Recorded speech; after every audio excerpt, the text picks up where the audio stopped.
ದಕ್ಷಿಣ ಕನ್ನಡ ಜಿಲ್ಲೆಯ ಮೂಡಬಿದ್ರೆ ಒಂಟಿಕಟ್ಟೆಯ ನಿವಾಸಿ ಪ್ರತಿಭಾನ್ವಿತ ವಿದ್ಯಾರ್ಥಿ ತಿಲಕ್ ಕುಲಾಲ್ ಹಲಕೆಯಲ್ಲಿ ಮೊಳೆಯನ್ನ ಮಹಾಗಣಪತಿಯ ಕಲಾಕೃತಿಯನ್ನ ರಚಿಸುವ ಮೂಲಕ ವಿಶ್ವ ದಾಖಲೆ ಮಾಡಿದ್ದಾರೆ.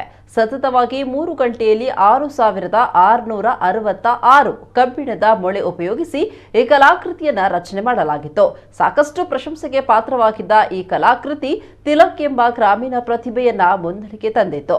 ಇದೀಗ ಮೊಳೆಗಳನ್ನ ಬಳಸಿ ರಚಿಸಿದ ಅತ್ಯದ್ಭುತ ಕಲಾಕೃತಿಗೆ Indian book of records, Asia book of records, world record of ಇಂಡಿಯಾದಲ್ಲಿ ದಾಖಲೆಯ ಸಾಧನೆ ಮಾಡಿದ್ದಾರೆ. ಅತ್ಯಂತ ಕಿರಿಯ ಪ್ರಾಯದಲ್ಲೇ ಸಾಧನೆ ಎಂಬ ಶಿಖರದ ಒಂದೊಂದೇ ಮೆಟ್ಟಿಲನ್ನ ಏರ್ತಾ ಇರುವ ತಿಲಕ್ ಅವರಿಗೆ ಮೆಚ್ಚುಗೆಯ ಮಹಾಪುರವೇ ಹರಿದು ಬರ್ತಾ ಇದೆ. ಇನ್ನು ಈ ಕಲೆಯಲ್ಲಿ ಸಹಕಾರಿಯಾದ ಮೂಡಬಿದ್ರೆ ವಿದ್ಯಾಗಿರಿಯ ಅಕ್ಷಿತ್ ಅವರಿಗೂ ಕೂಡ ಈ ದಾಖಲೆ ಪ್ರಮಾಣ ಪತ್ರಗಳು ಲಭಿಸಿವೆ.